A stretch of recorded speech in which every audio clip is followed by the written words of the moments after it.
Agora são 11 horas e 58 minutos e 21 graus a temperatura. Nós estamos aqui com o Rogério Bonato, que é diretor da Gazeta do Iguaçu, a nossa querida Gazetinha. Sabe que uma pesquisa dos meios de comunicação mais queridos pela população de Foz do Iguaçu está entre, né, a Rádio Cultura, a Rede Massa, também está aqui a TV Naipí, né, também a Gazeta do Iguaçu. São os três ali principais, né, mais queridos, que a população tem como seu, né? Que são os mais antigos, né? Natural, os mais antigos, né? Isso. E com mais o comportamento foi bom, no geral, né? Porque nem todo mundo acerta, né? A verdade é essa. Às vezes todo mundo dá como diz aí, dá um tropicão no meio do caminho, né? E a Gazeta deu vários, inclusive. A gente não pode nunca... A gente tem que ter coerência e os pés no chão para entender a importância do veículo de comunicação. Mas depois de todos os processos que ela atravessou, especialmente de um ano para cá, a gente conseguiu colocar de novo esse jornal, ele dentro da comunidade, e a comunidade brigou para que ele voltasse para ela. E de lá para cá, a gente está sendo muito feliz com o povo, com o leitor, né? Não sobra jornal.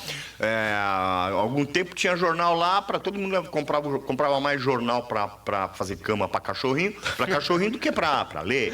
Então, isso aí tem que mudar, né? Então, a gente fez um implemento, nós mudamos de endereço, quero dizer que nós estamos lá, depois de 29 anos, nós saímos da Marechal Floriano, daquele quarteirão ali, entre a Quintino Bocaiúva e Edmundo de Barros, Marechal Floriano e Deodoro. Saímos dali, que o jornal estava ali desde a sua existência, desde quando nasceu, e fomos lá para 2 quadras para lá, na Bartolomeu de Gusmão. Na Bartolomeu de Gusmão, no número 77722, que fica bem ali, alguns passos da Avenida Brasil, onde funcionava antigamente, os mais antigos da cidade vão lembrar, a Vidraçaria Vera. É um prédio de 3 andares. Antes ali na Gazeta, onde nós estávamos, a área de redação, administração, circulação, etc. e tal, tinha 350 metros e hoje nós temos 580, quer dizer, aumentou o espaço, ficou muito mais bonito. A população, quando que precisar do jornal, pode chegar. São 11h59, meio-dia agora, meio-dia. Eu gosto da Gazeta quando fala de Foz, viu, Bonato? Falar de cidade a 200 quilômetros daqui, eu acho que não ganha nada. Só fala de Foz. Enes Mendes da Rocha. Rogério, eu concordo com você. Ontem eu caminhava numa ruazinha antiga ali no fundo do shopping, curtinha, né? E de repente na calçada fui alçado por uma salazinha pequena, onde estava ali um diretor de escola, um professor, uma dona de casa, um advogado, um comerciante e um pioneiro da cidade. E as perguntas, eu acho que todas as perguntas que fizeram estão na tua pesquisa. Eles perguntavam o seguinte: escuta, o que é que vai acontecer? Esse negócio da saúde aí, o que vai acontecer com ela? Acontecer de bom, porque de ruim eu sei tudo. Agora, o pioneiro diz o seguinte: escuta, como é que eu sinto pagando um IPTU caro, pagando uma série de impostos que estão lá em cima nas nuvens, e eu estou assistindo uma avalanche de coisas ilícitas, de apropriação indébitas, de pessoas que estão respondendo por coisas que a gente nem sabe o que estão respondendo, mas estão presas, estão detidas. Então, essas perguntas todas, você sabe que eu não respondi praticamente quase que nenhuma. A não ser você trabalhar com aquele ar de esperança que normalmente a gente faz isso para não deixar sem resposta. Você não acha, Rogério? Aliás, eu estou achando que a Gazetinha, ela está com a asa caída. A sua coluna não aparece mais, cara. Ela é que equilibra as coisas e o voo fica sereno nas coisas.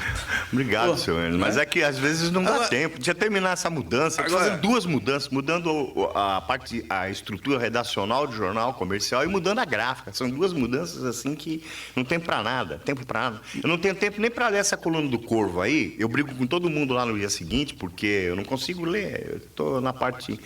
Me dediquei um pouquinho, voltei um pouquinho agora com esse assunto da pesquisa. Agora o Bico do Corvo continua sendo ali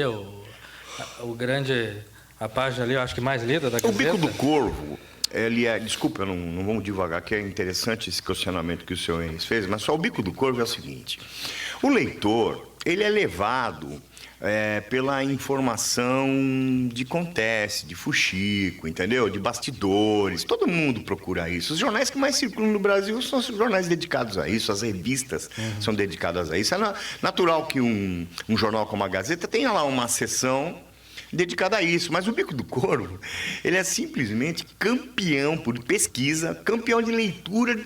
Todo mundo. Tem gente que compra o jornal só para ler o Bico do Corvo. Eu sei, por isso que eu pergunto. Então, sendo assim, o Bico do Corvo passou a ser trabalhado pela redação de uma maneira muito profissional, de uma maneira muito cuidadosa, de uma maneira com pesquisa, com informação. Se ele tem visualização, visibilidade, é natural que o conteúdo seja uma coisa meio séria, não dá para brincar ali, né? Não dá nem para fazer piadinha mais no Bico do Corvo. Então, tudo está ali. É o reflexo da edição do jornal levada por humor, né? Ou até com picardia, com seriedade, mas as coisas estão ali. Seu Enes, essa questão do que vai acontecer, o senhor colocou muito bem aí. Eu acho que primeiro a gente tem que passar limpo, sentir na carne, a navalha na carne, sentir o que está acontecendo para poder ter esperança. Esperança a gente tem sempre, né? Eu amanheço com esperança, o senhor também, nós somos esperançosos. Mas se a gente não der de cara com a realidade, essa esperança vai ser frustrada, mais uma vez. A cabeça do povo é muito simples. O cidadão, finalmente no Brasil, depois de apanhar tanto nesses últimos anos, ele entende o país, o estado, a cidade como um negócio. E nesse negócio, todo negócio, né, a base do negócio é o seguinte, chama-se entrada e saída. Então o dinheiro sai do bolso do cidadão para entrar no prestador de serviço público, na administração pública, né? E em vez de ele sair do bolso do cidadão para ser transformado em benfeitorias, em obras, em assistência social de verdade, né? Em cultura, em saúde, em educação, ele, pelo que a gente está entendendo, está saindo para alimentar corrupto. Então isso já é uma coisa muito clara na cabeça do cidadão, fatalmente, na cidade, no estado e na nação, né? Então acho que quem ignorar isso e quem dizer que não é assim, está fora do mundo real. Não é? É assim. Então, esclarecendo os fatos e tentando chegar até eles de uma maneira simples, para que as pessoas entendam, o parâmetro é esse hoje. É o necessário, porque ninguém aqui sabe dizer o que vai acontecer. Com pesquisa e sem pesquisa, né? É uma situação que chegou a um ponto que está mexendo no cerne da administração pública, que é o funcionalismo. O funcionário está desmotivado. Eu tenho, assim, depoimentos, testemunhos, porque o funcionário não sabe o que vai acontecer, né? O timoneiro não está lá no leme, pelo que a gente está sabendo, né? E está tentando, se está tentando corrigir a rota, não está conseguindo. Não tá conseguindo. Porque, para mim, humanamente, é impossível que uma pessoa consiga administrar uma cidade com tanta coisa assim na cabeça para se defender, né? Eu digo isso, na minha opinião, se me perguntassem, eu diria, se eu fosse o prefeito e chegasse a essa situação, eu sairia. Eu não... É o que a gente tem falado aqui. Eu sairia. Nada contra o Reni, muito pelo contrário, até descontando muitas coisas que estão acontecendo. E a gente também não sabe, porque ele também tem o direito ao contraditório. Sim. Né? A justiça existe para isso. Mas existe uma coisa no meio disso tudo chamada o quê? População, né? Quer dizer, ao lado disso tudo, ou cercando isso tudo. E essa população tem que viver, tem que levar uma vida normal. Já está sendo surrada com os problemas federais, já está sendo surrada com algumas questões estaduais, vai ser surrada mais ainda no seu município, isso não existe. E é legislativo e executivo, né? Porque, pelo que eu sei, lá na Câmara Municipal, tem 5 caras aí também envolvidos na pecúlia e 15 nas investigações do GAECO, né? Então, e a mesma coisa lá no Congresso Nacional. 85% dos deputados e dos senadores estão envolvidos com processo, com casos de corrupção, com desmandos, desvios. Então, para ter esperança, seu Enes, e para poder balizar e saber quando é que isso acaba, o cidadão tem que começar a pensar no dia da eleição. Agora, começar hoje. No dia da eleição. Ter um tempinho para pensar como é que vai ser o dia da eleição. E não vir com essa ignorância de anular voto, né, de fazer voto de protesto. Isso não existe. Enquanto o Brasil anular voto e fazer voto de protesto, nós vamos ter esses políticos com essa qualidade aí, né? Então não pode. Então nós vamos começar a pensar quem são os nossos candidatos. Quem são essas pessoas? O que elas já fizeram, né, por nós, ou o que elas podem fazer se elas nunca tiveram tempo de fazer. né? Nós temos que começar a olhar um pouco, separar aí o joio do trigo, né? Separar as águas, né? O que é bom vem para cá, o que não é vai para lá. Porque se a gente não tiver um legislativo coerente, preparado para resolver as questões da cidade em conjunto com o executivo, porque parece que os caras só vivem brigando, ou entram lá só para fazer negócio, permuta, né? Troca cargo por não sei o quê. Esse negócio do empreguismo é um negócio do outro mundo. Eu sei de empresa aí que tem 25 pessoas indicadas por um político, tá? Isso vai chegar lá, né? Então, eu acho que para ter esperança, para pensar no que vai acontecer, a gente tem que começar a pensar hoje no dia da eleição municipal, que é daqui a alguns meses, né? Bonato, são 12h08 agora. Bom, você falou que a pesquisa é feita pelo Instituto Consulta, né? Sim. Tem 2 donos da consulta que estão na pecúlio, né? Como que fica daí a imparcialidade dessa pesquisa? Não, eu acredito que se eles estão... Eu acho que eles foram muito corajosos, né? Começa por aí, isso eu já disse para eles, né? Agora, pelo que eu sei, eles foram denunciantes, né? Também estão lá porque no jogo de troca-troca ali, de bate aqui, bate ali, mas pelo que entendi, eles foram os denunciantes. Em razão de toda a discórdia, de tudo o que aconteceu com a administração, pelo que eu entendi, eles denunciaram. Agora vamos raciocinar assim. O Instituto Consulta tem uma margem de acerto muito grande. Isso é inconteste. Tá? A última eleição, o Instituto Consulta acertou, precisamente o Ibope errou. É verdade. Não é verdade? O Ibope errou e errou. Tá, então vamos lá. Então vamos analisar assim. Eu não posso misturar um caso isolado que envolve as duas pessoas do Instituto e generalizar e dizer que o Instituto não serve para fazer pesquisa em Foz do Iguaçu, quando, na verdade, é o único núcleo de informação que realmente conhece a cidade. Se trouxer um instituto lá de São Paulo hoje para vir fazer uma pesquisa em Foz do Iguaçu com essa miscelânea, sem ter contato ou saber realmente o que é a sociedade, é capaz de errar. Na minha opinião, sabe por que o Ibope errou? O Ibope, Foz do Iguaçu, ela é diferente até nisso. Geralmente as pesquisas nas cidades, elas são feitas no centro da cidade, porque no centro circula gente de todos os bairros, né? Agora, Foz do Iguaçu tem um centro em cada bairro grande, então não circula tanto no centro ali da Avenida Brasil e tal, não circula tanta gente de tantos bairros, porque as pessoas da Vila A, elas circulam pelo centro da Vila A, da Vila Portes, lá na Vila C tem outro centrinho, no Morumbi tem um outro centro, né? Tá, mas a velha história, você disso. mora no centro, não mora? Moro. E você já foi consultado por um instituto de pesquisa? Eu fui pelo uma Ibope? vez. Fui. Não sei. Então, Não, eu nunca fui. Eu acho pelo Ibope, não. Aqui eu também nunca fui. Então, quer dizer, é muito restrito. Essa pesquisa, ela tem 600...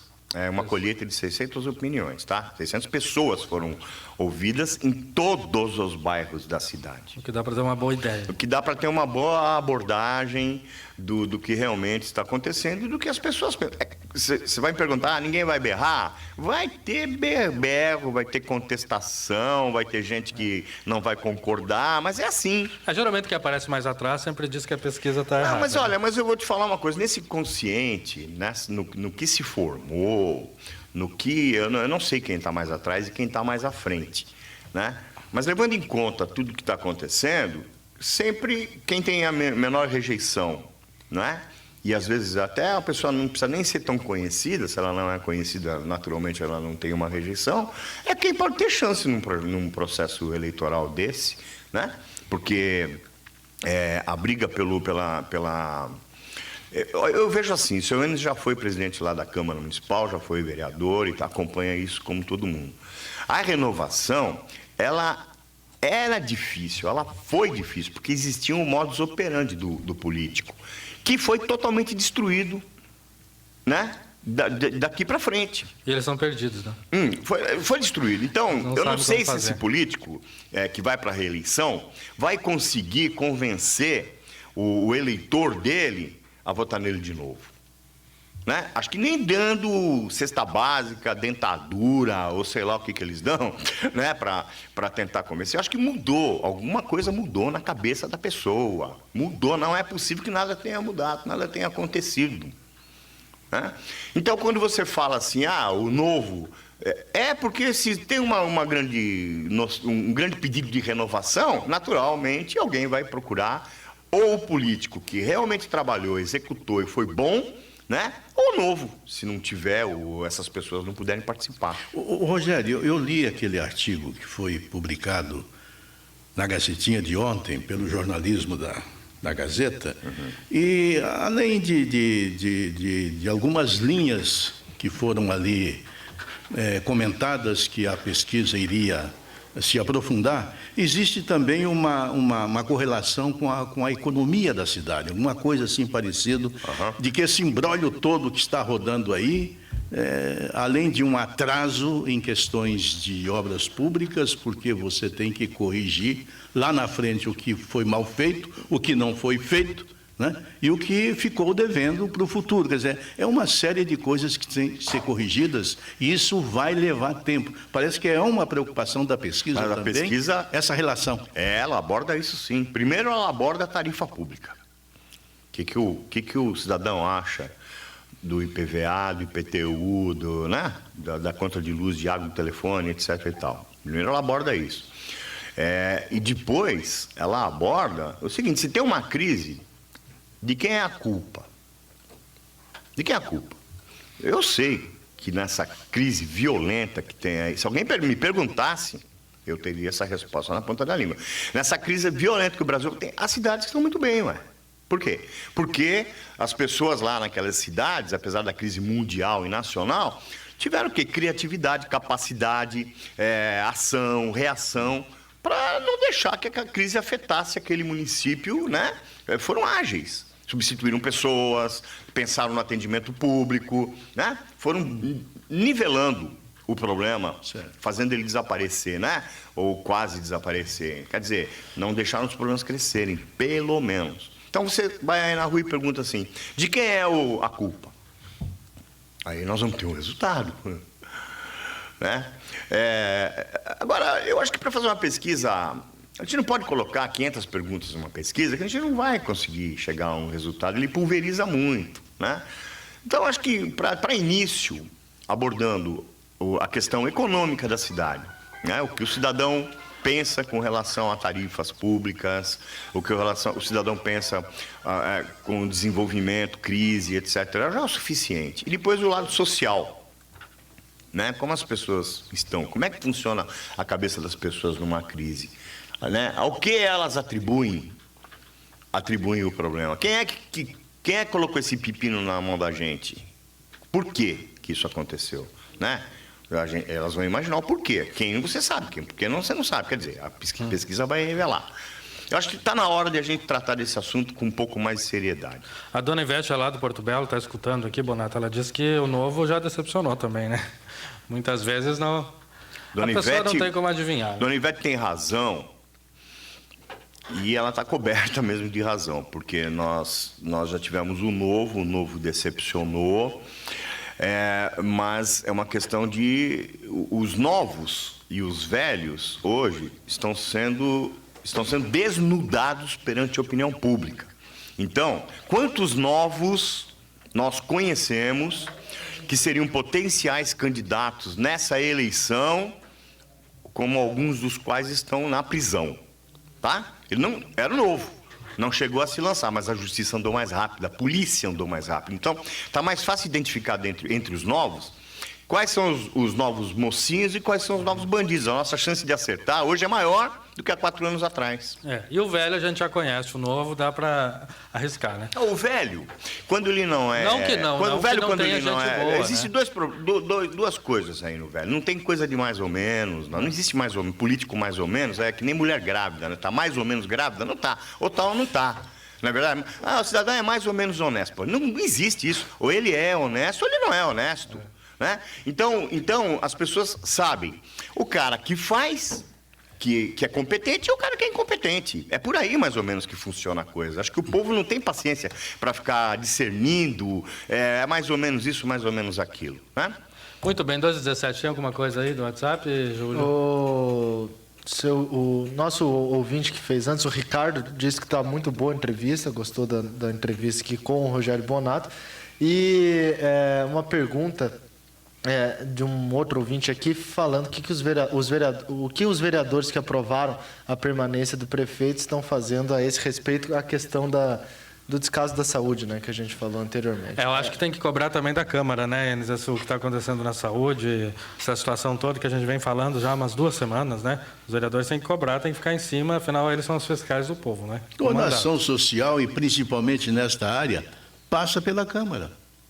Passa por um ato da Câmara, por uma apreciação dela, por uma fiscalização dela, por uma cobrança dela. Mas você viu um vereador que lá no começo fez todas essas denúncias que estouraram hoje, fizeram lá Até mais de um, eu acho. Fizeram lá, várias denúncias. Fizeram lá uma CPI ululante, né? Não é verdade? Que não deu. Que arquivaram, ninguém levou a sério, e aí os vereadores só começaram a se mexer na hora que a água bateu naquele lugar lá, né? Então aí resolvendo, porque foram coniventes, a maioria dos vereadores foram coniventes, o governo todo. Só mudaram de opinião, resolveram investigar quando o governo quebrou. Então, acho que o povo também tem que pensar nisso, né? Saber como é. E aí na Câmara, viu? Isso é uma opinião minha, não é uma opinião do jornal, é uma opinião de cidadão. Na Câmara sempre tem muita gente em cima do muro, tá? Só desce quando a situação é favorável. E o eleitor, o cidadão, o contribuinte, a coletividade, ela está de olho nisso. São 12 horas e 19 minutos. Rogério Bonato, muito obrigado pela tua presença aqui. A pesquisa sai quando? Sai amanhã, você já vai ter lá na mão aí para você amanhã avaliar. Você já tem assunto aqui amanhã. Mas ela vai abordar em 3 edições, porque senão fica uma coisa muito maçante. A partir de amanhã, né? A partir de amanhã já tem pesquisa lá. Beleza, então. Se alguém não impugnar, né? Porque é um direito que uma pessoa que, de repente, pode se imaginar prejudicada por um número daquele, vai até o tribunal e pede impugnação, vai lá dos juízes eleitorais concederem ou não, né? Seja mais rápido e publica a Gazeta logo, né? Antes de dar tempo de impugnar. 12 e 20, 21 graus. Nós já voltamos.